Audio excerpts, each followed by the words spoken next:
नमस्कार दोस्तों, स्वागत है आपका एक बार फिर से प्रेजेंट इंडेफिनिट या प्रेजेंट सिंपल टेंस के सेकंड पार्ट में। इससे पहले अगर आपने वो पार्ट नहीं देखा है तो पहले जाकर आप वो फर्स्ट पार्ट देखें, उसके बाद में ये जो दूसरा पार्ट है इसको देखें। और अगर वीडियो अच्छा लगे तो शेयर करना, लाइक करना और कमेंट करके ज़रूर बताना कि आपको वीडियो कैसा लगा।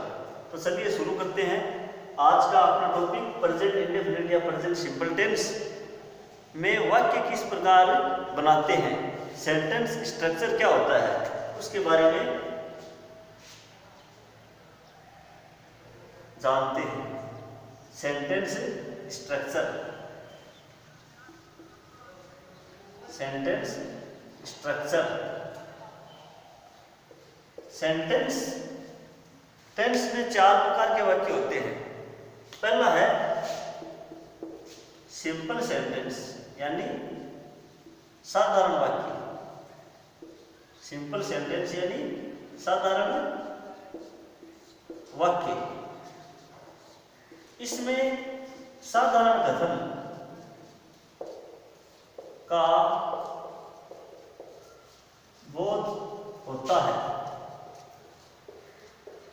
सिंपल सेंटेंस में साधारण कथन का बोध होता है और इस वाक्य में हम प्रेजेंट इंडेफिनिट टेंस में हेल्पिंग वर्ब का प्रयोग नहीं करते हैं। और अगर सब्जेक्ट सिंगुलर है तो वर्ब के साथ एस या ये सफिक्स का प्रयोग करते हैं। सिंपल सेंटेंस का स्ट्रक्चर इस प्रकार होगा। सबसे पहले हम सब्जेक्ट लगाएंगे, उसके बाद में वर्ब की first form plus S oblique ये सफिक्स। सबसे पहले सब्जेक्ट, उसके बाद में वर्ब की फर्स्ट फॉर्म, उसके बाद में एस ये सफिक्स आएगा। ये तभी हम लगाएंगे जब अपना सब्जेक्ट सिंगुलर हो। सब्जेक्ट सिंगुलर हो तो ही हम वर्ब के साथ एस ये सफिक्स का प्रयोग करते हैं, नहीं तो ये सफिक्स नहीं लगाए जाते हैं। उसके बाद में ऑब्जेक्ट। इस प्रकार साधारण वाक्य का स्ट्रक्चर होता है। जैसे एक वाक्य हम लेते हैं कि वे फुटबॉल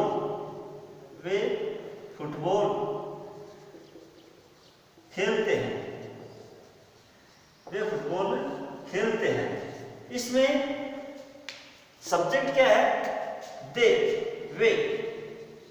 दे प्ले, वर्ब की फर्स्ट फॉर्म प्ले में से खेलना। क्योंकि सब्जेक्ट प्लूरल है इसलिए हम वर्ब के साथ ऐसे ये सफिक्स का प्रयोग नहीं करते हैं। अगर ये सब्जेक्ट सिंगुलर होता तो हम इसके साथ ऐसे ये सफिक्स का प्रयोग करते। दे प्ले, ऑब्जेक्ट क्या है? फुटबॉल। दे प्ले फुटबॉल, वे फुटबॉल खेलते हैं। दूसरा वाक्य होता है निगेटिव सेंटेंस। दूसरा वाक्य होता है निगेटिव सेंटेंस। निगेटिव सेंटेंस वे वाक्य जिनमें मना ही कर दी जाती है। वे वाक्य जिनमें मना ही कर दी जाती है वे नेगेटिव सेंटेंस होते हैं। और नेगेटिव सेंटेंस में नोट का प्रयोग किया जाता है। नेगेटिव सेंटेंस दूसरे वाक्य होते हैं नेगेटिव सेंटेंस। वे वाक्य जिनमें मना ही कर दी जाती है, कर दी जाती है। इनमें नोट, एनओटी नोट का प्रयोग किया जाता है। वे वाक्य जिनमें मना ही कर दी जाती है इनमें नोट का प्रयोग किया जाता है नेगेटिव सेंटेंस में। इनका सेंटेंस स्ट्रक्चर इस प्रकार होगा। सबसे पहले सब्जेक्ट, उसके बाद में do oblique does helping verb, उसके बाद में वर्ब की फर्स्ट फॉर्म,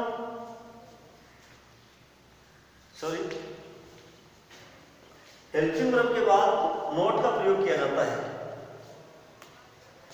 नोट का प्रयोग किया जाता है। उसके बाद में वर्ब की फर्स्ट फॉर्म, उसके बाद में ऑब्जेक्ट। इस प्रकार वाक्य का निर्माण किया जाता है। सबसे पहले सब्जेक्ट और फिर सब्जेक्ट के अनुसार डू या डज हेल्पिंग वर्ब का प्रयोग करेंगे। उसके बाद में नोट, फिर वर्ब की फर्स्ट फॉर्म, फिर ऑब्जेक्ट। जैसे वो वाक्य था वे फुटबॉल खेलते हैं, वे फुटबॉल नहीं खेलते हैं। वे football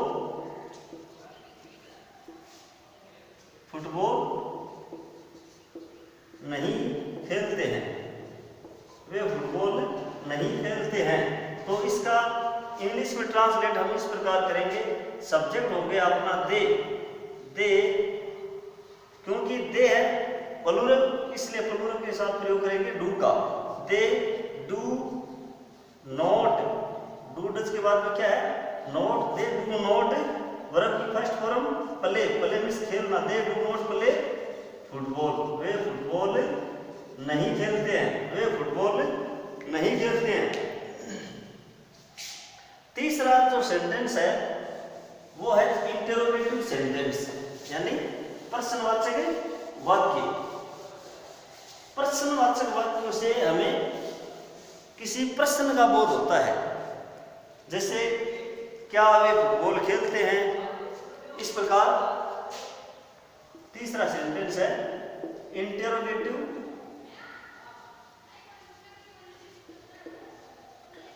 sentence. Interrogative sentence Hindi में इसको प्रश्नवाचक वाक्य बोलते हैं। नाम से पता चल रहा है इंटरोगेटिव यानी प्रश्नवाचक, मतलब कोई जो प्रश्न का बोध कराता है वह इंटरोगेटिव सेंटेंस होता है। इनकी शुरुआत हेल्पिंग वर्ब से होती है। इंटरोगेटिव सेंटेंस दो प्रकार के होते हैं। पहला है किसी हेल्पिंग वर्ब से शुरू होने वाले, और दूसरा है WH वर्ड से शुरू होने वाले। एक तो वो होते हैं जो किसी हेल्पिंग वर्ब से शुरू होते हैं, और दूसरे WH वर्ड से शुरू होने वाले क्वेश्चन या इंटरोगेटिव सेंटेंस। और इन वाक्यों के अंत में हमेशा ही क्वेश्चन मार्क यानी प्रश्नवाचक चिन्ह का प्रयोग किया जाता है।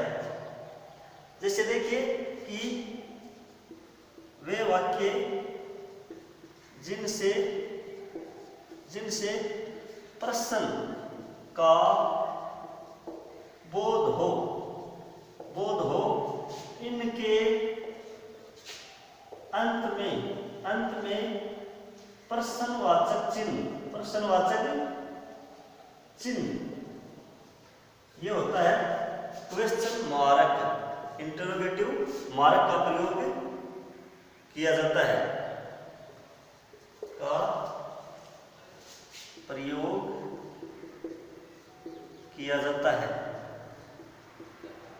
किया जाता है। जैसे क्या वे फुटबॉल खेलते हैं, क्या वे फुटबॉल खेलते हैं।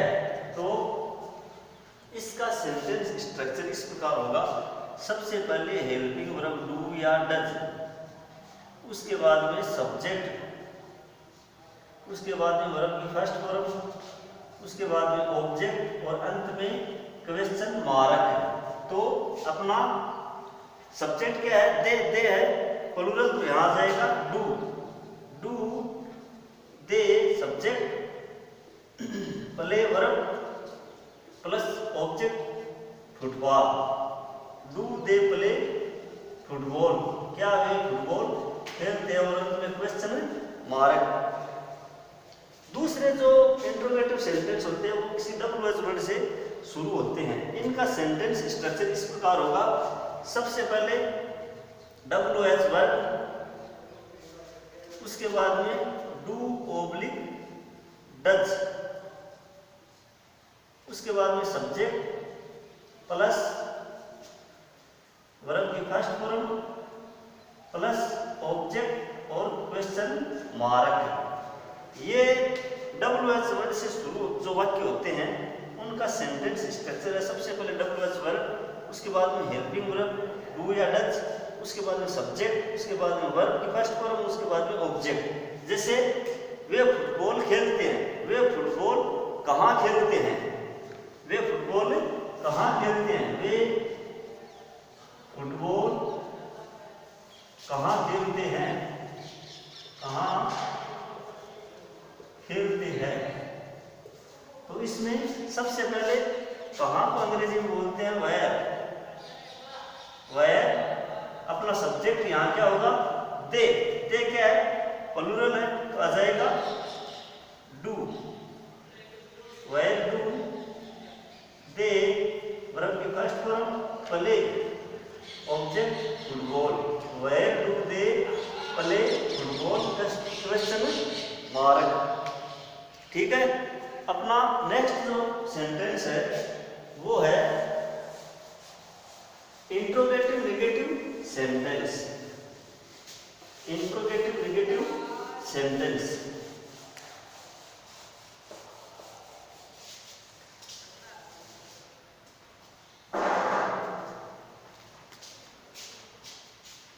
चौथा सेंटेंस है इंटरोगेटिव प्लस नेगेटिव सेंटेंस, प्रश्नवाचक नकारात्मक वाक्य।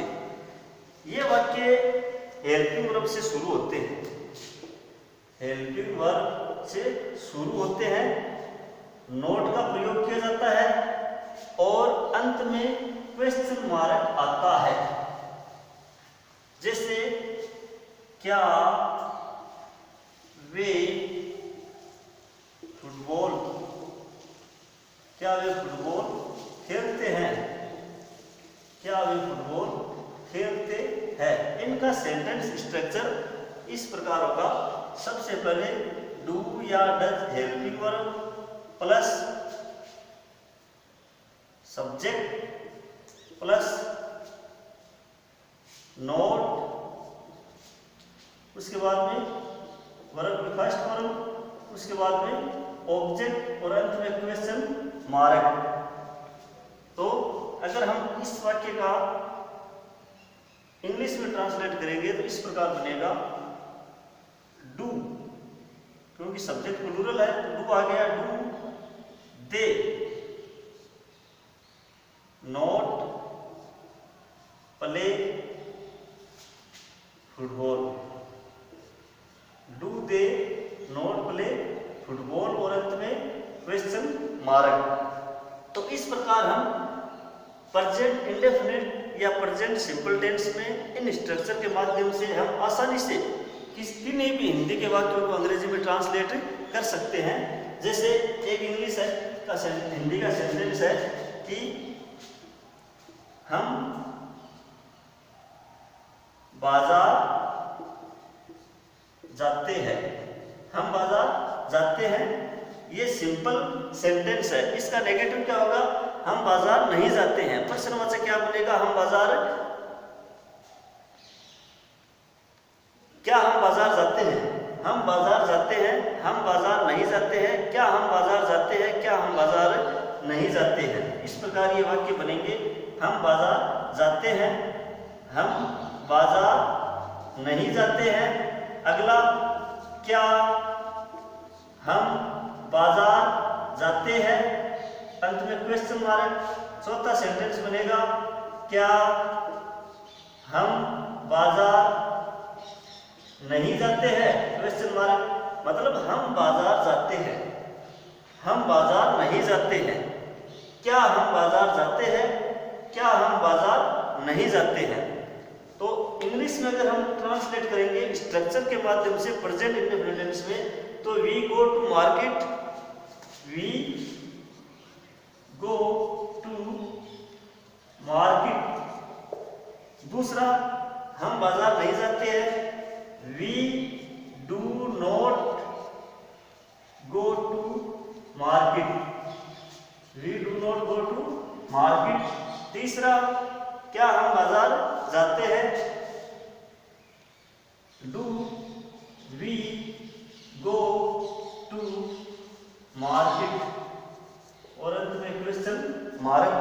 अगला है, क्या हम बाजार नहीं जाते, do we not go to market, do we not go to market और अंत में प्रश्नवाचक चिन्ह। हम बाजार जाते हैं, वी गो टू मार्केट, हम बाजार नहीं जाते, we do not go to market, क्या हम बाजार जाते हैं, do we go to market, क्या हम बाजार नहीं जाते, do we not go to market. तो ये थी जानकारी। आप किसी भी हिंदी के वाक्यों को इस स्ट्रक्चर के माध्यम से और जो मैंने रूल बताए उनके माध्यम से हिंदी में अंग्रेजी में आसानी से ट्रांसलेट कर सकते हैं और प्रेजेंट इंडेफिनिट टेंस जो है इसकी मैंने 2 वीडियो में आपको संपूर्ण जानकारी दी है। आपको वीडियो कैसी लगी कमेंट करके जरूर बताना। घर पर रहना, सुरक्षित रहना, परिवार के साथ रहना, खुश रहना और लॉकडाउन का पालन करना। थैंक यू, धन्यवाद।